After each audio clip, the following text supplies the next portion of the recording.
بسم اللہ الرحمن الرحیم۔ السلام علیکم ورحمۃ اللہ۔ میت کو دفن کرنے کے بعد قبر میں مردہ کی پہلی رات کو لیلۃ الدہن کہتے ہیں۔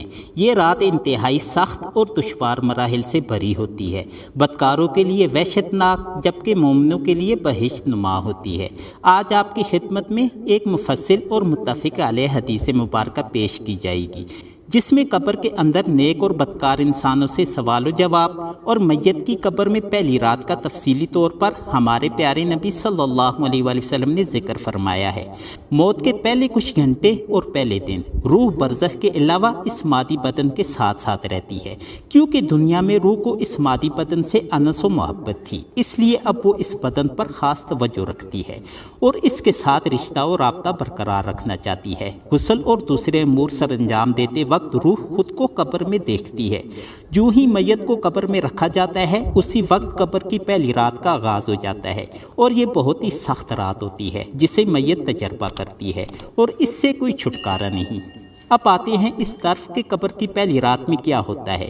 حدیث مبارکہ کا مفہوم ہے کہ رسول اللہ صلی اللہ علیہ وآلہ وسلم نے ارشاد فرمایا، اللہ تعالیٰ کی طرف سے قبروں پر ایک فرشتہ متعین ہے۔ جب میت کو دفن کیا جاتا ہے تو وہ اس کی قبر کی مٹی ہموار کرتا ہے، اور لوگ واپس جانے کے لیے مڑتے ہیں تو قبر سے ایک مٹھی بار مٹی لے کر لوگوں پر پھینکتا ہے اور کہتا ہے کہ اپنی دنیا کی طرف واپس چلے جاؤ اور اپنے مرنے والے کو بھول جاؤ۔ حضرت علی رضی اللہ عنہ فرماتے ہیں کہ میں نے رسول اللہ صلی اللہ علیہ وآلہ وسلم کو یہ فرماتے ہوئے سنا کہ انسان کی مشکل ترین رات قبر کی پہلی رات ہوتی ہے، کیونکہ جب اس کے دوست، احباب، رشتہ دار، اولاد اور اس کو دفنانے والے اس کو دفنا کر چلے جاتے ہیں تو وہ انسان روتا رہتا ہے اور اپنے رشتہ داروں اور دوستوں وغیرہ کو روکنے کی کوشش کرتا ہے کہ مجھے چھوڑ کر نہ جاؤ، لیکن افسوس اس کی آواز کو کوئی نہیں سنتا اور وہ قبرستان میں اکیلا رہ جاتا ہے۔ اس وقت میت کا سامنا ان فرشتوں سے ہوتا ہے جو ہمارے اعمال ہوتے ہیں۔ اب وہ کس شکل میں ہمارے سامنے ہوں گے، اچھے یا برے، اس بارے میں کوئی کچھ نہیں کہہ سکتا۔ تب وہ ہم سے اس دنیا میں گزاری ہوئی زندگی کے متعلق سوال کریں گے، جن سوالوں کے جواب ہماری زندگی میں موجود ہیں جب تک ہم سانس لے رہے ہیں۔ ایک حدیث مبارکہ کا مفہوم کچھ اس طرح ہے کہ رسول اللہ صلی اللہ علیہ وآلہ وسلم نے ارشاد فرمایا کہ تم قبرستان جایا کرو، کیونکہ قبرستان موت کی یاد دلاتا ہے، اس سے عبرت حاصل ہوتی ہے۔ میں نے اپنے رب سے اپنی والدہ کی قبر پر جانے کی اجازت مانگی تھی، مجھے اس کی اجازت مل گئی، لہٰذا تم بھی قبرستان جایا کرو۔ اس سے دنیا سے بے رغبتی پیدا ہوتی ہے اور آخرت یاد آتی ہے۔ حضرت سعید بن مسیب رضی اللہ عنہ فرماتی ہیں کہ ایک مرتبہ ہم حضرت علی رضی اللہ عنہ کے ہمراہ مدینہ منورہ کے قبرستان گئے۔ حضرت علی رضی اللہ عنہ نے قبر والوں کو سلام کیا اور فرمایا، اے قبر والو، تم اپنی خبر سناؤ گے یا ہم تمہیں بتائیں؟ حضرت سعید بن مسیب رضی اللہ عنہ فرماتے ہیں کہ ہم نے قبر سے وعلیکم السلام ورحمۃ اللہ وبرکاتہ کی آواز سنی، اور کوئی کہنے والا کہہ رہا تھا کہ اے امیر المومنین، آپ ہی خبر دیجئے کہ ہمارے مرنے کے بعد دنیا میں کیا ہوا۔ حضرت علی رضی اللہ عنہ نے فرمایا کہ سن لو، تمہارے مال تقسیم ہو گئے، تمہاری بیویوں نے دوسرے نکاح کر لیے اور تمہاری اولاد یتیموں میں شامل ہوگی۔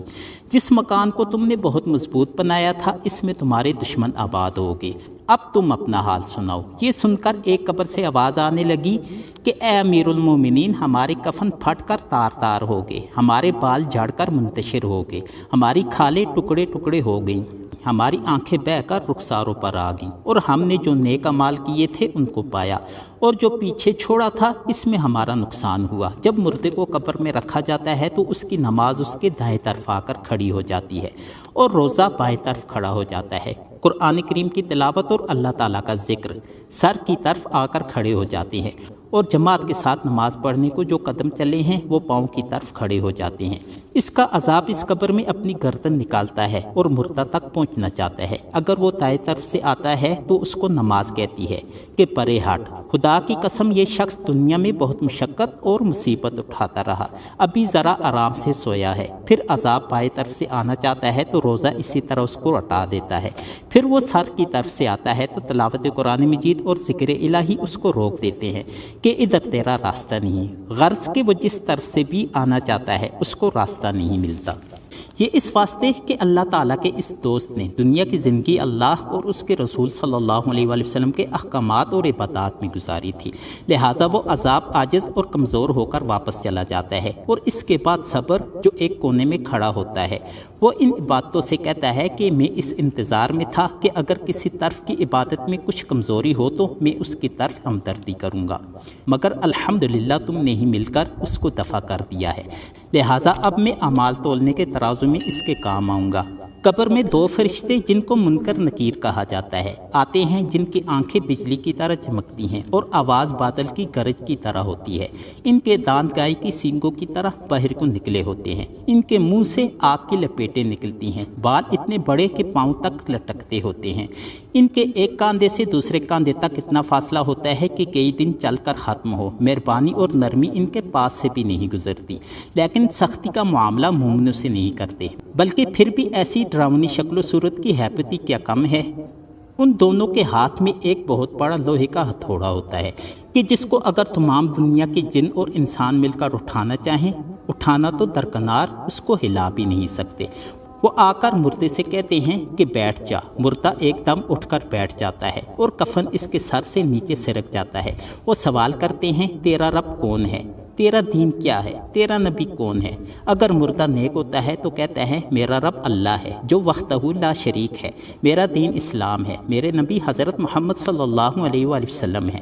یہ سن کر وہ دونوں کہتے ہیں تو نے سچ کہا، تو اس کی قبر کی دیواروں کو سب طرف سے ہٹا دیا جاتا ہے جس سے وہ چاروں طرف سے وسیع ہو جاتی ہے۔ اس کے بعد فرشتے کہتے ہیں کہ سر اٹھاؤ۔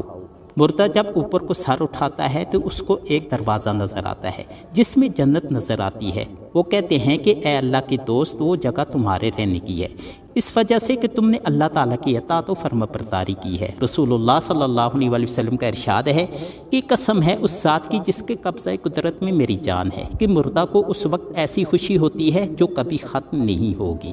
اس کے بعد وہ فرشتے کہتے ہیں کہ اپنے پاؤں کی طرف دیکھ۔ جب وہ دیکھتا ہے تو اسے دوزخ کا دروازہ نظر آتا ہے، اس سے دوزخ کا حال نظر آتا ہے۔